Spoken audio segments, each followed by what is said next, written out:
Argumen ex-Kabareskrim bantah Roy Suryo CS soal tudingan kriminalisasi di kasus ijazah Jokowi.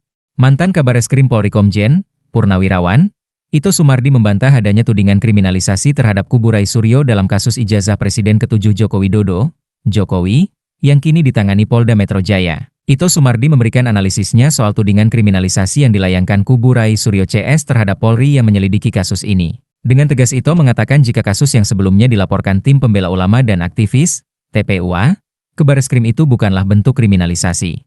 Mengenai klaim pihak Roy Suryo CS bahwa apa yang dilakukan hanya melakukan penelitian terhadap ijazah Jokowi, Ito punya pendapat berbeda. Kalau ada penelitian, gak usah dilapor dong, tapi ini kan dilapor. Otomatis jadi satu proses kasus, kasusnya kemudian dilakukan penyelidikan, kata Ito.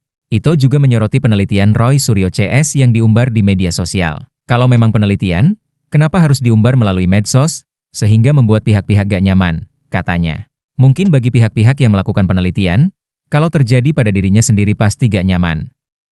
Apalagi kalau dia tidak merasa salah, katanya. Ito memastikan apa yang dilakukan polisi sudah sesuai dengan pasal 109 ayat 2 KUHP yang menyebutkan bahwa polisi memiliki kewenangan untuk menerima laporan, melakukan penyelidikan dan penyidikan, dan menghentikan penyelidikan atau penyidikan kalau tidak ditemukan alat bukti atau bukan merupakan tindak pidana. Dan, lanjut Ito, penghentiannya juga tidak sembarangan. Jangan lupa kalau criminal justice system, polisi bukan memberikan kepastian hukum.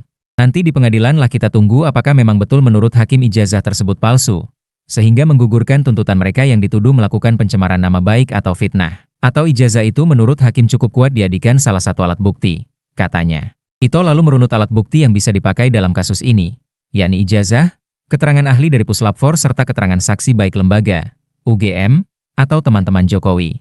Bagaimana dengan skripsi dan KKN yang kini diulik kubu Rismon Sianipar CS? Menurut Ito, ijazah itu produk lembaga, sehingga kalau ada cacat, yang ditanyakan adalah yang mengeluarkan ijazah tersebut. Kecuali lembaga mengatakan bahwa ijazah itu bukan dikeluarkan UGM. Jadi kalau ada namanya HIS KKN, skripsi, itu bukan merupakan untuk proses penyelidikan di kita. Itu kalau yang dilaporkan UGM, tapi ini kan yang dilaporkan Pak Joko Widodo, tegasnya. Agar kasus ini tidak berlarut-larut, Ito meminta semua pihak untuk menunggu proses persidangan, sehingga tidak ada lagi drama-drama yang mungkin bisa terjadi, karena polisi hanya sampai pada unsur penyidikan. Kita tunggu di penuntutan kalau jaksa menganggap tidak cukup bukti, maka kita harus menghentikan. Tapi kalau menurut jaksa cukup untuk dibuat dalam rencana penuntutan, nah berarti tugas polisi selesai, pungkasnya.